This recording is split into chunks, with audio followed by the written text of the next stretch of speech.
without the coercion of government or other interest groups. You should be able to choose how you educate your children. You should be able to choose their health care. You should be able to choose the values and philosophies that you use them to live by without being coerced to do something differently. The government doesn't own our kids.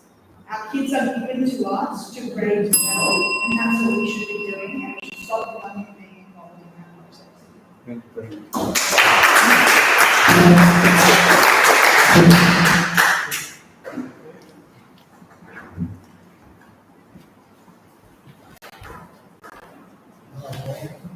I'm just asking if you were successful to win the seat and not being in the Labor Party, how would you secure the funding for local issues, especially the interchange at the end of Houston Mitchell, and what are your priorities for some of the very important things that need to happen locally?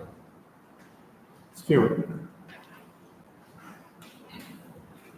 Yeah, sorry, that's a great question. Yeah, for working with the Labor government, I agree with Warwick that independence and the Greens can work to lobby government to give the infrastructure that we need. The bad planning, we've had too much growth without the appropriate infrastructure in Port Macquarie. That's blatantly obvious. The Liberals have had 10 or 14 years here with a member, and we haven't actually had the progress we need. I'm not blaming Leslie, I'm just saying we need to lobby and work hard, and we have.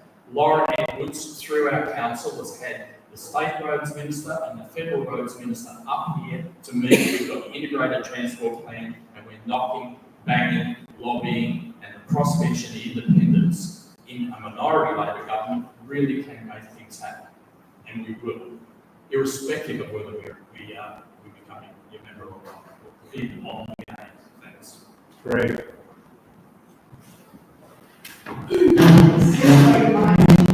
I agree with you. What's happened here is that the National Libs have been around for a really long time, but they haven't done a whole lot. They sort of just ebb and flow with what they think voters will want to do so that they can win the next election. That's their ideology, that's their focus, that's what they spent 4 years doing. They've also just promised $5 million. They're in opposition. They can't promise anything right now. Both Lib and that candidate have come out and said, we're going to bring $5 million for more research. Let's just get it done. Now, just like an independent or Green, as a libertarian, I'd be sitting on the crossbench as well.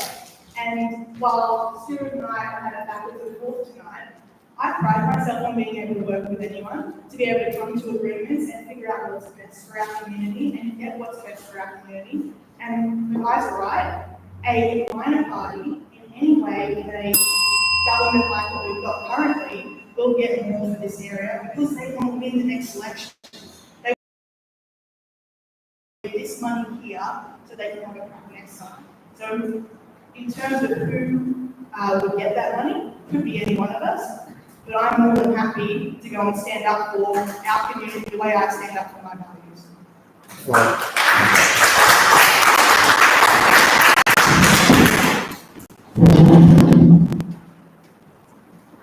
Yeah, it's a significant issue with the election. We find ourselves all on the same page, and it's probably the biggest single reason why our two friends aren't here. There's a number of infrastructure projects that need funding in the community.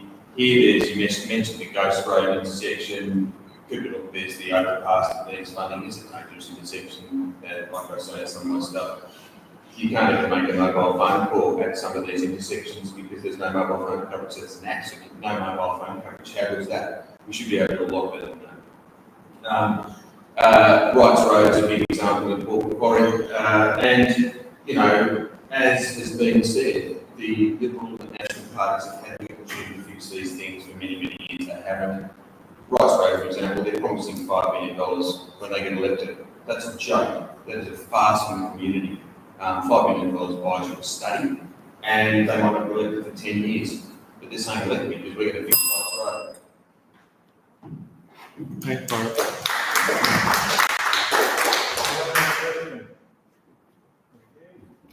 Can I ask you before I give you my answer? Go ahead.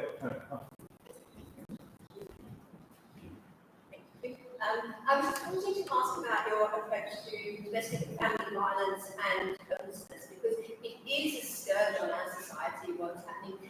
We see the massive breakdown of families where the women and the children have to flee the home, and the people affected by domestic family violence and homelessness are the most vulnerable in our society, and ones where we really need to ensure we have adequate financial resources and other infrastructure to support them. So, yes, if you could explain. Thank you.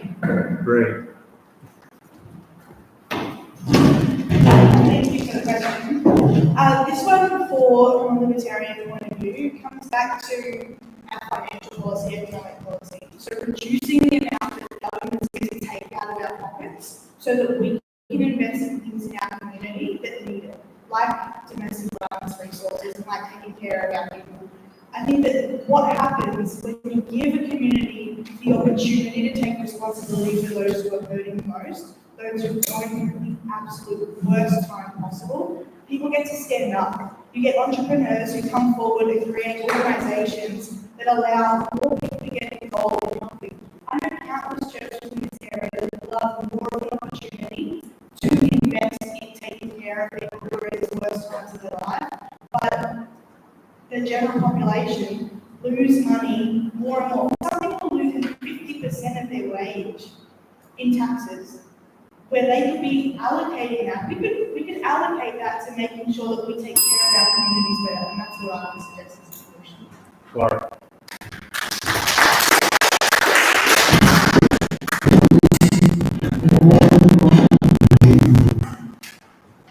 Yeah, look, there you go, sorry.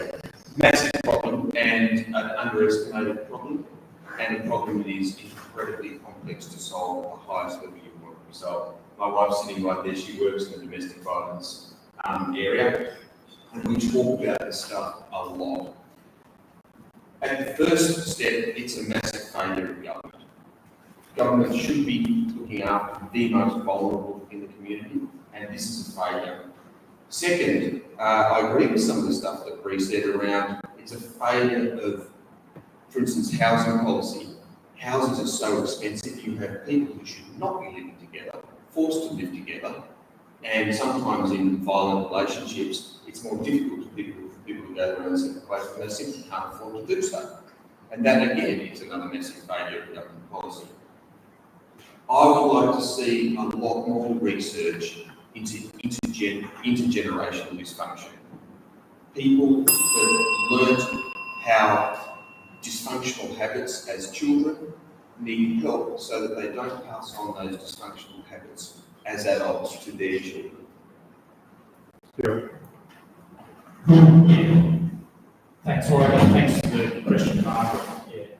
The great thing about the Greens, we've got a policy on everything. We sit down at STCs and work through the hard things like domestic violence. I just Googled the policy, I can read it out to you, but it gets back to funding for domestic violence resources. They're under-resourced, including us in Port Macquarie needs extra funding. We would support extra funding for that housing policy. We all know about Max Chandler-Mather and his housing policy with the Greens. We know that the Greens are pushing for rent reductions, rent freezes, for axing of negative gearing so that the investors can be pushed out of the market and people can get into some more affordable housing, and restoring funding for public housing. We've worked hard on these policies. We've actually, in the crossbench, forced Labor to put another $300 million into their community housing fund this year, and that's a great.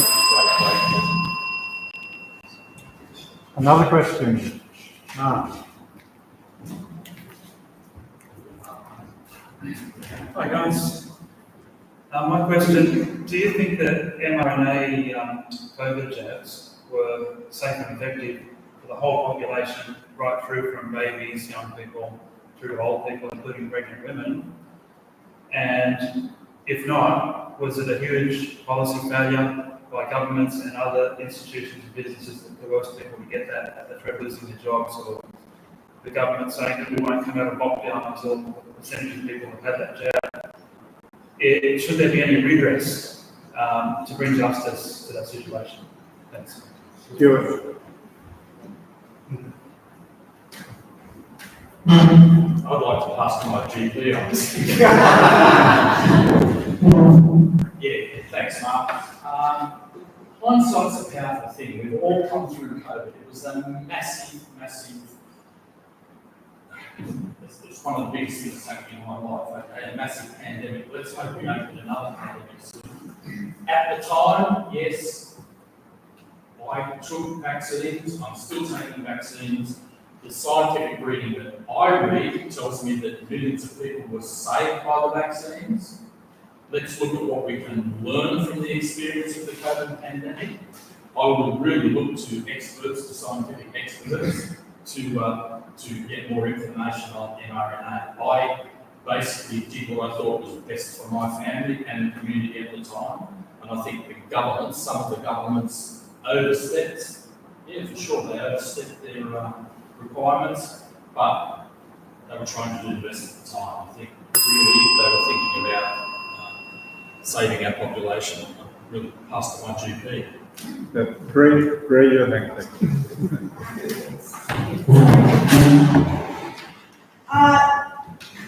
No, I think they weren't safe, and we knew that at the time. I disagree respectfully again. When you're looking at vaccinations, look, I was vaccinated as a kid. I'm doing okay, but vaccinations take years to study whether they're safe. We had moments, and don't get me wrong, I agree, it was a scary moment in history. We didn't know what was going on for the first few weeks. I was more than happy to give our government a couple of months to figure it out, because they should have been able to mobilise the thousands of people they have in the health department to figure this out. And instead, they went straight for a vaccine that we knew wasn't going to be a solution because it would take too long to make sure it was safe. Things like ivermectin were studied for 10, 20, 30 years, and that's considered safe. But not a vaccine that was studied for a couple of months. We put our population at risk by jabbing them, in my opinion. I know I'm not a doctor, but we live in a different generation now. You can do your own research, and people should be empowered to do that. You should be able to see both sides and make a decision for yourself. Lauren.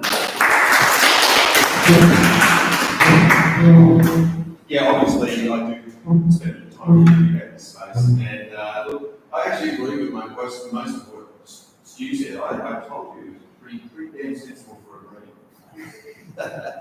Look, I'm not going to give you any more one part. There is really good evidence that both the non-mRNA and the mRNA vaccinations have saved a lot of lives, and that is a fact. But something I will do is, do I, as a doctor, as a GP, do I believe people should be forced to have vaccinations? And I think that's a bit of a different story. If you're actually sticking a needle in somebody's arm and giving them something that's not them, I think it's a much better scenario if you can convince them that they should have that and they have the right to refuse it, as opposed to putting them in a situation where they're forced to. I think it's a poor long-term public policy to force people to have vaccinations. So I'll give you that one, Mark. I'm not going to support you on the evidence.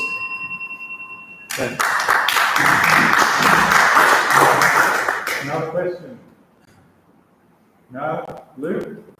I suppose I'll ask one. Luke is from News of the Area. News of the Area, President of the Chamber of Commerce, most of you probably know before. Look, thanks for putting your hand up. I suppose I'm not looking for a right or wrong answer on this. One thing I've noticed, not just this election, but the last couple of elections, even the council elections, is there's a lot of hot button issues, there's a lot of rhetoric, there's a lot of the local, the state, and federal, we're talking about this, we're talking about that policy. And I suppose coming from my little piece of paradise in Camden Haven, representing the people I do, I suppose, can you identify one local issue that you're passionate about that isn't Wrights Road, that isn't something that we've heard 1,000 times in the last 2 weeks from our Liberal national candidates. Just something that you as a candidate, as a local to this area, are passionate about. Warwick.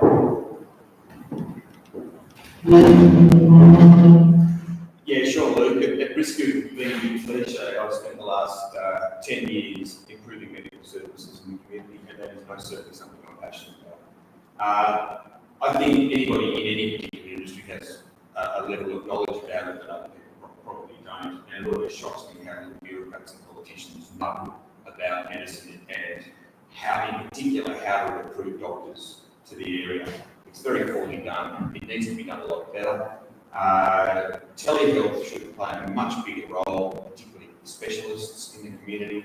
There's a lot that can be done by telehealth. The old telehealth regime, before the COVID regime, was much better. It was probably slightly more expensive, but it was of massive, massive benefit to a community such as Port Macquarie, and also all rural areas for that matter.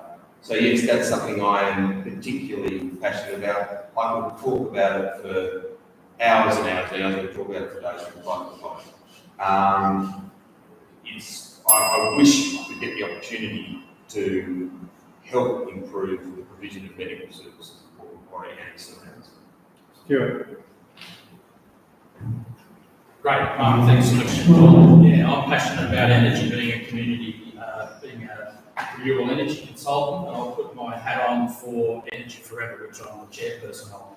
I'm passionate about the fact that in the Hastings Valley here, we have one of the biggest uptakes of rooftop solar. I'm passionate that we've got over 400 people working in the industry. I could name the businesses around Port Macquarie. There's more people working in renewable energy in the Hastings Valley, Port Macquarie region than work in forestry. It's a great story. I could just give examples of community solar that we're doing, examples that keeps the money local. Every watt that's being generated is $1 that's kept into our community that's not going overseas, it's not buying fossil fuels. I could show you a picture of my house where we've run for the last week, 2 electric cars, 3 people, battery storage, not a watt of energy from the grid, work fine in this weather. Thanks. Great.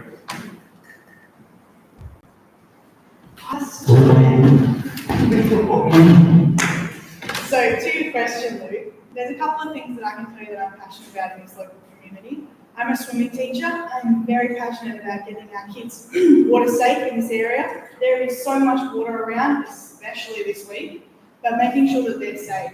When it comes to local issues though, in lots of our little hamlets outside of Port Macquarie, there are needs of government services, the things that government should be providing, like police. We have an amazing station here in Buchanan Haven that's not manned all the time. There's stations like that all across the electorate, in multiple electorates. There's down in Harrington a need for an ambulance station.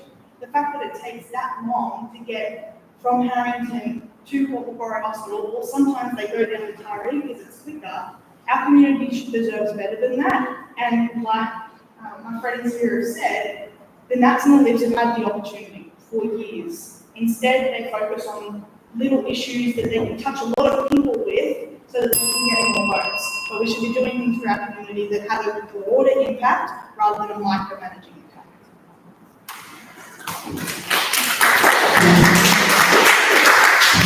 Do we have another question?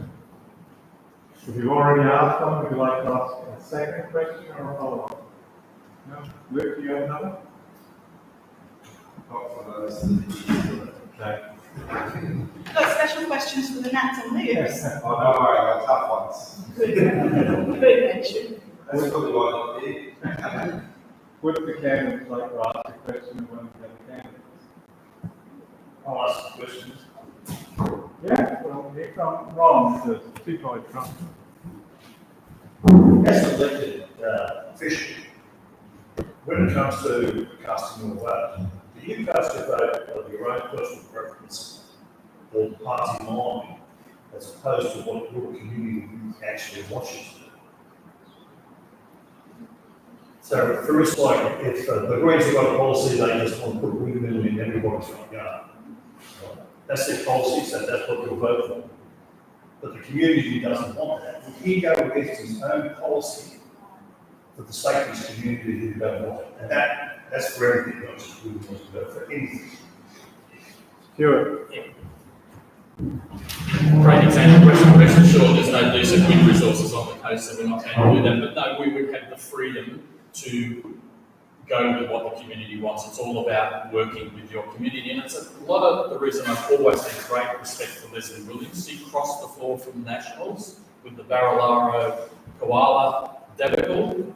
The community was obviously behind her, and she supported the community, and a couple of other patients did that. So yes, we would have the independence to work with the community to pass on to Great. With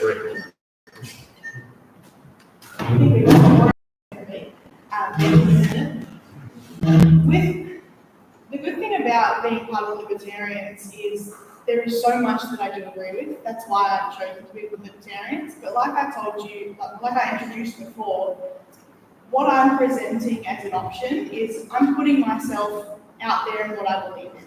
I'm more than happy to answer the specific questions because I think that you vote for the individual, not just the party. The party is a good reflection of my broader picture point of view, and I think that should be well understood. But if there's something that I fundamentally disagree with, no, I wouldn't go, it wouldn't matter what party I was a part of, I wouldn't just go along with a party line because that's not true democracy. If you're elected as a member of a party and then you stick to your little pack and only do what they tell you to do, that's not democracy, that's just pack mentality. That's not going to bring the best to our community, that's not going to be the best for people. The great thing about the Libertarians is they encourage the individual to make their free choice because that's what we're about. We're about liberty, we're about freedom, and that's fundamental to our core beliefs. Laurie?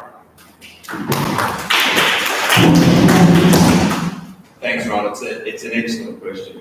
And if I was confronted with a situation, I think it'd be kind of unlikely. But if I was confronted with a situation where the community expected me to make a decision in Parliament that I was fundamentally morally opposed to, I would resign immediately, no question. I would not do that. I think most of the likely scenarios are pushing and pulling a little bit and thinking, how can I get this community idea into something that is actually passed through Parliament? And yes, there would be room for manoeuvring, that sort of thing, but if it's a fundamental moral issue, no way. Just while the candidates have a think if they want to ask one of the other candidates a question, I wanted to ask the audience a question. If any of you attended the Meet the Candidates Forum that was held last Wednesday at Port City Bowling Club.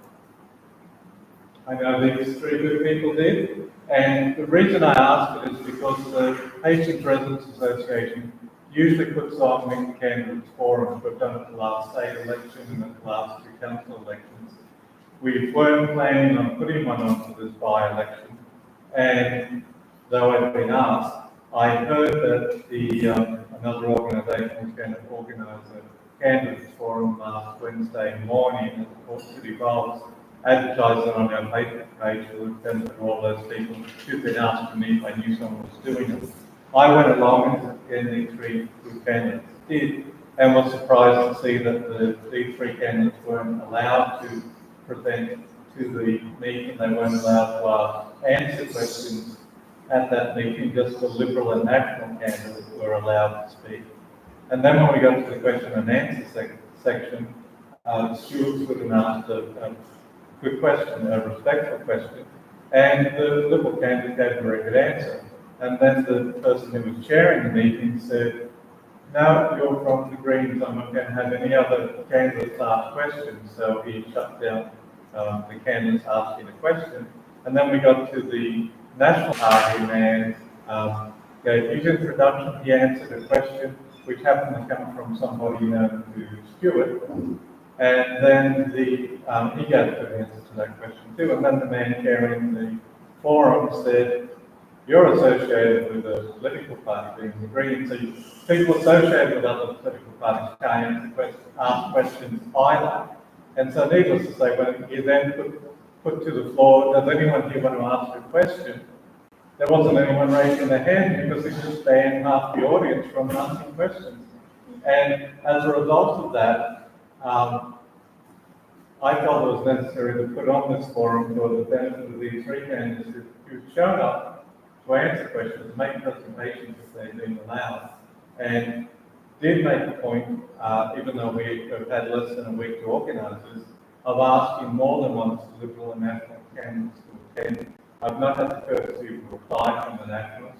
I did get a reply from the Nationals campaign manager on Monday, and that was after I called Leslie Williams on Friday and said, I can't get a response from the Liberal candidate, and she said, I'll get on to them, and hence the response from their campaign manager, who asked me some questions about it and said, I'll put it to our committee and I'll get back to you. Well, I haven't heard from them.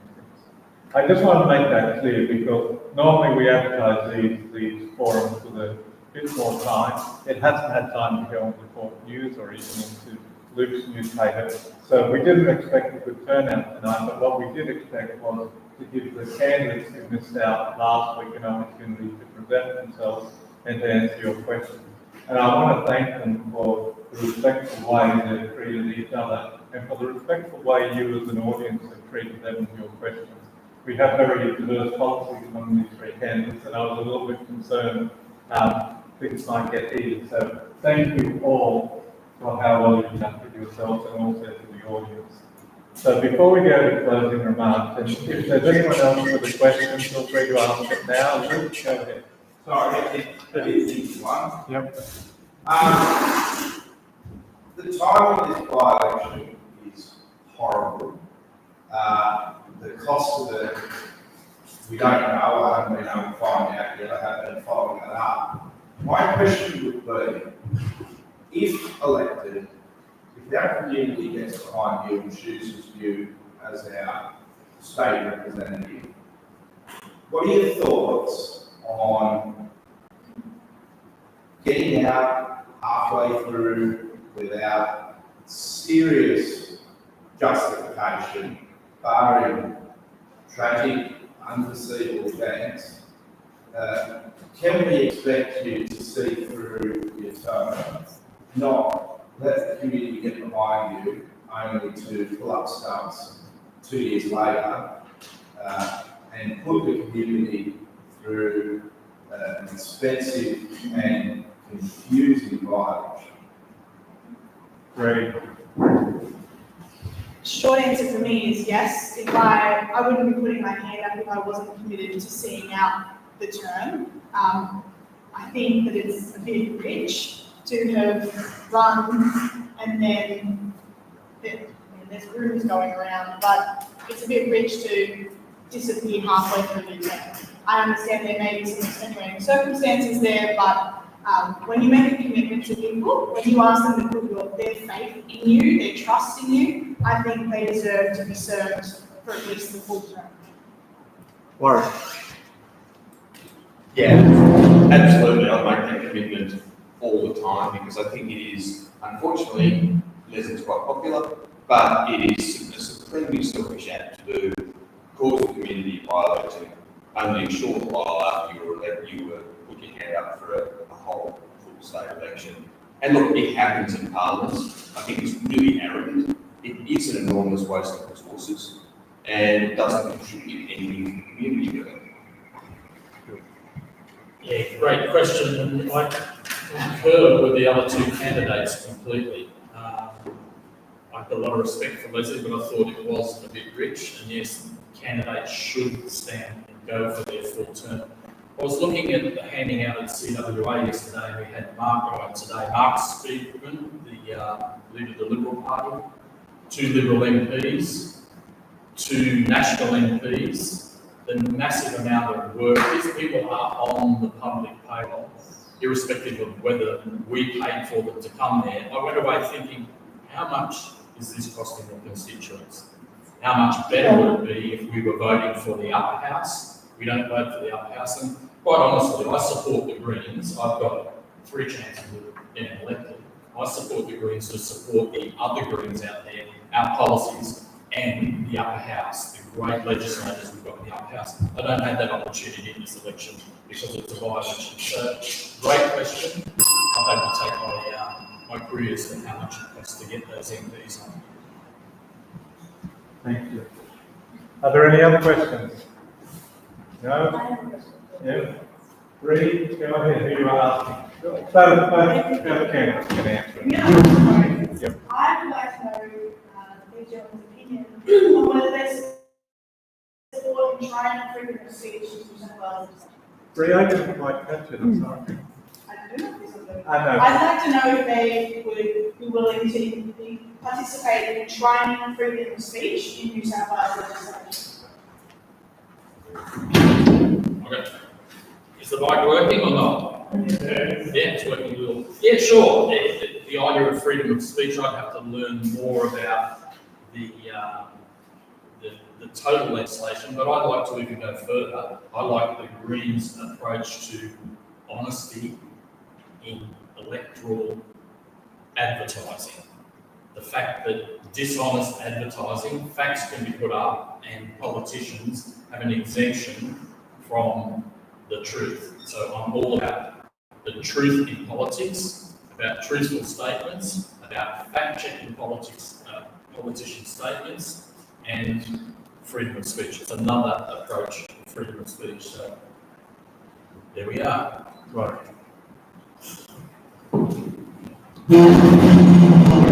Yes, Bree, I 100% support freedom of speech. I think the problem you're going to have if you try with that sort of legislation is that others might see freedom of speech as a bit of an opportunity to define what they see as right and wrong, what is allowable speech and what's not allowable speech.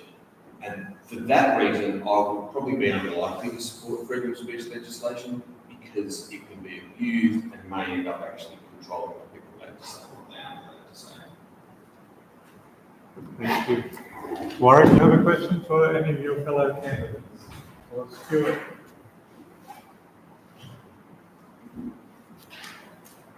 I do. And it's going to be a little bit of an interesting one.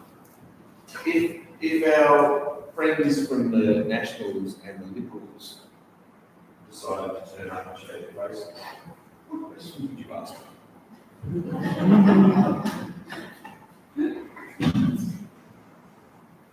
Stuart? Great question. I'd be definitely asking the question on native forest logging, and the other question I'd be asking is why do you support nuclear power rather than renewables? Obviously, it's my passion. So why do you support nuclear when it is 3 times more expensive than thermal renewables? It's a question I'd actually put to Bree. Bree, I guess the first question is, what question would you ask the other candidates if they Nationals and I'm happy to Liberals? answer And the then, You've got 3 questions there. They're trying to make it tough for me, but I'm going to so many questions for the Nationals and the Liberals. I would firstly ask them about freedom of speech. I would ask them whether they regret mandating people's values and opinions and point of views during the COVID crisis. That probably be my number one question. Regarding Stuart's question, I believe that nuclear and coal will reduce prices for energy. We know that by reinstating our coal-fired stations, we would reduce the cost of energy for the average person by 25%. I don't know about you, but I think it was during summer, my electricity bill shot up to almost $1,000 for a quarter. That's $250 back in my back pocket so that I can take my son to go on learn gymnastics. I can pay for his swimming lessons for a season. He gets free swimming lessons with me, but if I was paying for swimming lessons, he could get free swimming lessons for that amount of money. It means that families can invest in their family and do something more with it. thank you. Are there any more? Can I answer the question I asked?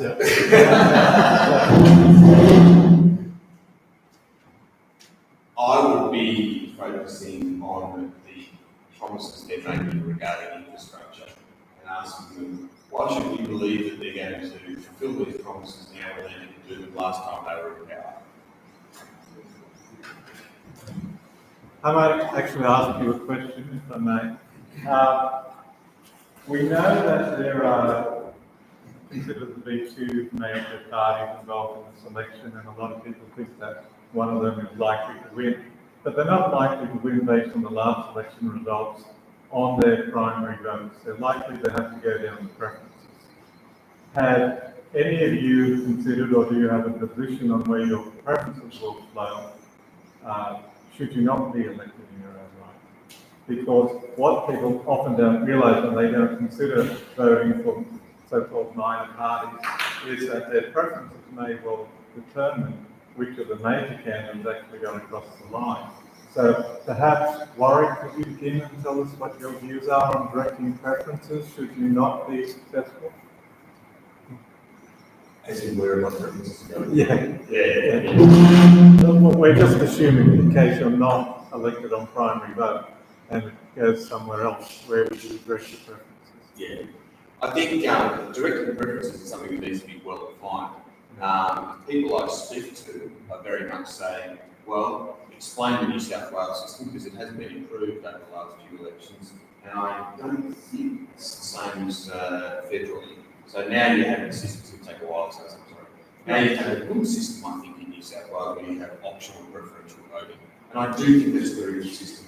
It reduces the number of illegitimate votes. It can't reduce the non-vote, unfortunately. So people I talk to when I meet, I say, listen, vote number one for me, and then have a look at what your other ideas and your other preferences are, and make your mind up where you want to put preference. I actually explain the system to them. But for what I've printed on my preferences, I do need the community to know that I have fundamentally, reasonably leaning towards conservative values. Hence, I put the Liberal Party second. Just carry on, Warwick. I think it's important what you're saying. Okay. Bree? My preference point of view is over there on the step up. I'm happy to share that. Now, the reason that I would agree with Rory, it's really important, the education piece in terms of preferences. When I'm talking to voters or just people in general, I like to have that conversation because the majors like to tell you that when you put a vote in anyone's box, they then have control of your preferences, and it takes the power away from people. And I don't agree with that. People should be empowered. Now, I have met with several of the candidates and had conversations with them, and fundamentally, my point of view is closer to the National Party point of view, so I have put them second on what I recommend. But I don't think that what I recommend necessarily should be what to do. You should do your research, and I think that's really important. You should be educating people to do their own research so that they are empowered. It's not really up to me to tell you where you should put your vote. We do it because it's a bit of a tradition, and it's what I'm trying to explain to people that my point of view is more conservative, because I do believe the National Party candidate is more conservative than the Liberal Party candidate, and that's the order that I put in. But I do think it is far more important that people are empowered to make the choice than just going with whatever the candidate has potentially negotiated or come up with from their permission. Because essentially what's on that piece of paper is just my point of view. I'm one person. There's 66,000 people on this spectrum, and it should be up to them. Thank you. Essentially, we didn't recommend any preferences. What we see is the progressive vote in this election.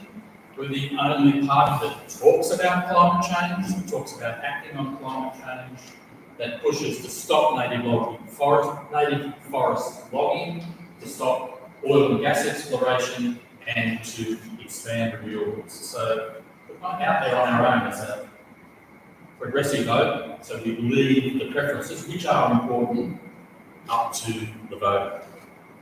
Thanks, Sue. Okay, well, we'll go to closing remarks. I know I said before, but I think we'll be 3 minutes, so a little bit of time. Just before we get to that, in case you weren't aware, we are recording on YouTube. It's live streaming. Not many people actually watch it live. They tend to watch it the next day or the days after. We did have a short break in our transmission, so we've got a little bit that we've lost. but Mel over here is also recording your topic too, so. Take weeks to get it up to YouTube. Well, it will be up on YouTube by first thing tomorrow morning, but it may have a little bit of a gap in the middle. If we will still endeavour if we can get it on email to fill in the gap when we can, but at least it'll be there for other people who weren't able to make it here tonight. So we will go to our closing remarks, and we're going to start with the Macquarie. We'll give you 3 minutes.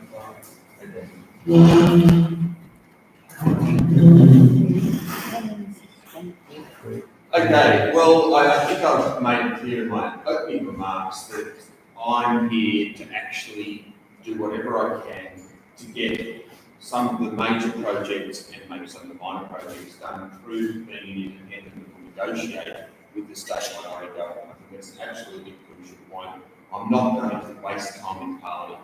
I'm not going to be somebody's backbencher who gets a pension once they've been in Parliament for so many years. I would actually much prefer to be still seeing patients in my practice.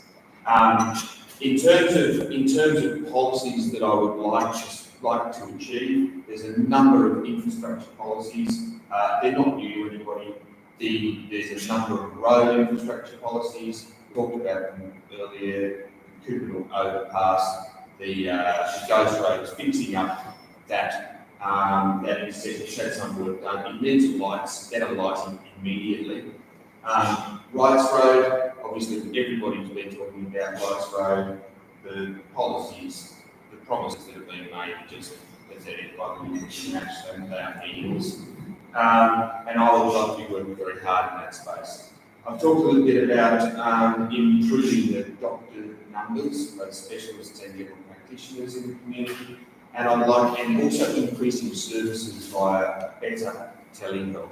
And that means going back to the original telehealth proposals that were around, not the ones that are there now. They don't reward specialists enough to get out of their rooms and actually do telehealth to the region. Crime is one we haven't actually talked about that much. I think there needs to be a conversation around crime. Why are youths losing their values and making life difficult for older people in the community? I'm a victim of crime. So many people are victims of crime. It's got much worse since COVID. We need to start having more meaningful conversations about this. I've suggested, some countries do have what's called voluntary civil policing, which allows a greater policing force with not that much extra resources. That's something that we want to have a very, very big discussion about, not just implemented willy-nilly. But I think what is happening at the moment is clearly not working.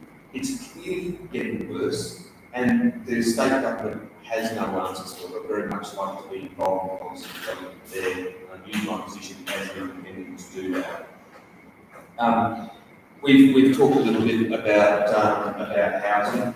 Housing is a problem all across the spectrum. There's not enough social housing that is fully government subsidised housing. There's not enough cheap housing. There's not enough rentals that can be afforded. There's not enough housing for families. There are major problems with development being just too difficult in the region, and I would like to work with the minority state government to improve the processes, get rid of ridiculously unnecessary approvals that make things expensive and slow. Stuart. Great. Thank you. And wrapping up, I'd like to just go through the Greens policies again. But before I do, as a seasoned candidate, I suppose, and introducing my 2 new candidates here, I'd like to tell them that even if you aren't elected, because you've been a candidate, you get influence, you guys. Okay? And whether I agree with your policies or not, I really applaud you for standing up. You will have more influence now that you're being a candidate. Use that influence. Lobby whoever's successful. I'll make a commitment to introduce Warwick to the Greens Health spokesperson, Dr. Amanda Conn, who has a lot of work on in the Legislative Council on health issues, and will work on infrastructure. I mean, I've worked with the council and with state members on infrastructure. real action on the Oxford Highway.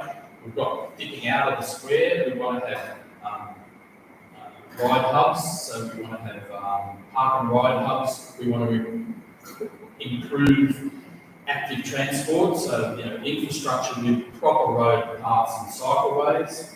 We want to invest in local jobs for the economy. We want to work harder on energy. We're going to push for more renewable energy initiatives. We worked through council to get a $300,000 grant for solar to now go on our pool and pump plant, so that's going to save us money, hopefully lower our rates.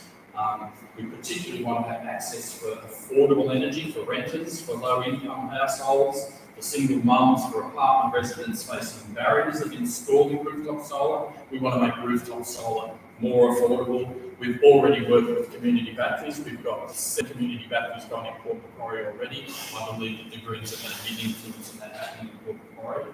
And on the environment, we want to stop native forest logging. Did you know the Forestry Corporation ran a loss of $29 million in New South Wales in this last financial year? How many jobs did that transmission to permanent jobs in plantation forestry for forestry workers? On health, we believe we want to reduce the tax burdens and we want to attract more GPs to our community. And again, I'd like to thank you all for coming tonight. I'd like to give my appreciation to the other candidates. I'm more of the libertarians. I don't agree with a lot of your policies, but I like the way you present yourselves. And thank you to HRA. Great. I would also like to thank HRA and the candidates that have decided to show up tonight. I think it is really important that our community gets the opportunity to meet candidates. If they don't, it's not democracy. You should be able to ask questions of the people who are asking to represent you, and that's really important. Thank you for having me, first and foremost. I would just like to say that I think it's really important that all sides of the ideological divide are represented. It's really important that we have frank and open and honest discussions, even if we don't agree, so that we can come to the best solution. We need people on the left, we need people on the right, we need people in the centre, so that we can come up with the best solutions for our communities. Now, obviously, my point of view is a lot of those solutions will be on the right side of politics, but it's important that I get to have a conversation with Stuart and he gets to challenge me so that we can become better.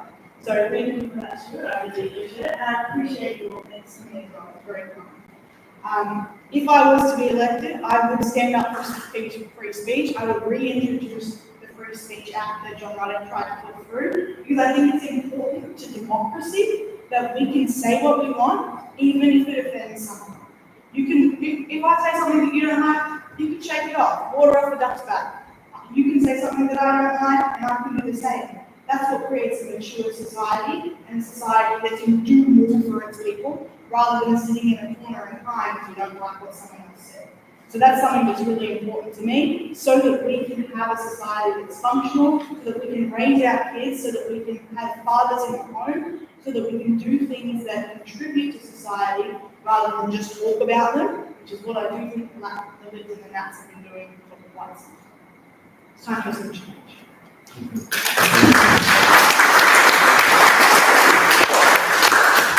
All right, I'd like to thank you all for coming tonight, and I'd like to also thank our 3 candidates for coming.